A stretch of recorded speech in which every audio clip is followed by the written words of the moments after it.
Welcome, Film is an iPad from 2021, and today I'll show you how to capture a screenshot on this device. So to get started, you want to open up the content that you wish to capture. I'll be using a home screen, and because this is still in the kind of like the retro design of Apple, as you can see, it looks basically like the original iPad with a button. You will basically need to hold 3 different keys, so power key at the top, volume down, and the home button. And you want to press all 3 of them at the same time. You'll get this animation and a sound to it, and that's basically it. You have now captured your screenshot, which can be found in your Photos application.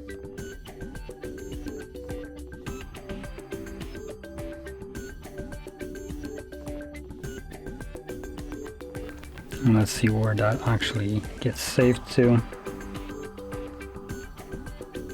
Okay, so it's in the recent, I can see it right here. So, here we go. So, if you found this very helpful, don't forget to hit like, subscribe, and thanks for watching.